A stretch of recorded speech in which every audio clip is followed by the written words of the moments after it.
Okay, welcome to the live stream of the. You always love me, love. Welcome to the live I stream of think you the like podcast. a good thing, I guess. Just required for one. Anyhow, today we're live with Bari, founder of Devaya Yoga, the yoga of color and sound. And Bari is an international teacher, healer with 30 plus years training yoga teachers around the world. And she's also the author of Devaya Yoga, the color and sound yoga.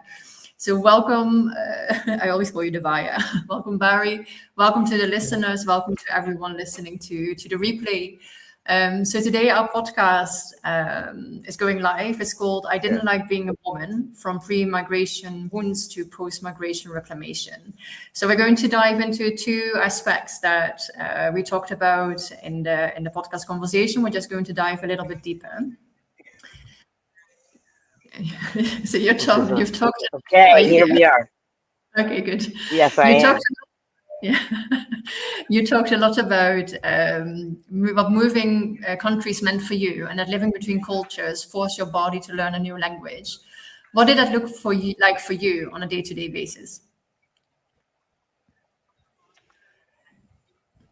The excitement of living in a foreign country now, so that's always like exciting. The stark beauty of it all, and then the loneliness inside, like all that dichotomy. Can you tell a bit more about it? Because I mean, during our conversation, you talk more about that. Okay, a little bit of dichotomy. Well, that I would be enthralled during the day. I'd be really have a great day, and then when everything kind of stopped, there I was stuck with myself, and the emptiness inside, and it was super hard to reach another culture. And I still have a hard time connecting with Costa Ricans, and my son's a Costa Rican. And so what do you feel is best for you to navigate that? I mean, if you've got good days and bad days with that, the only way to navigate that is just to be with myself, is to find peace within myself. And the only way I can find peace within myself is through breath and movement. That's the only way I can turn off my mind, and the mind never turns off anyways. And then are you a lot in contact with people there, really, with the Costa Rican or not? Yeah, well, my son's Costa Rican, so I like hang out with all his buddies. Yeah, because my house is pretty full. Okay. Well, yeah, Ellie, my son still is still art in motion now. He's still finding himself after all his accidents, and so we entertain a lot at the house. And yeah, I do. After 35 years, I can say I have Costa Rican friends. But for me, probably took about a good 25 years to have a relationship because my depth of relationship's different from theirs. That's how I am. Do you experience that where you live?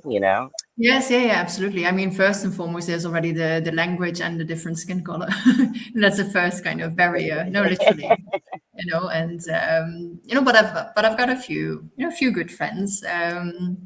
Sometimes indeed it can go faster, depends upon the person you meet, obviously, but there always stays a bit that layer.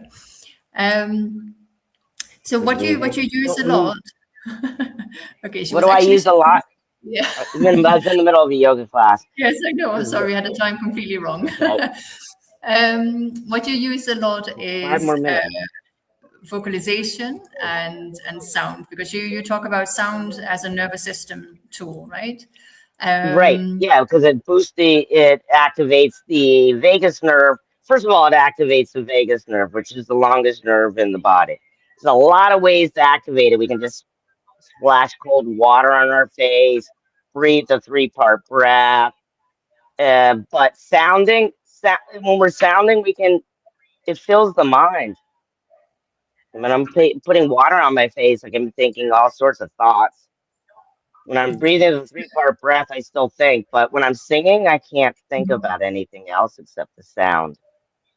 And the singing out is really mantras, or do you use other kind of sounds? No, just anything. I like to do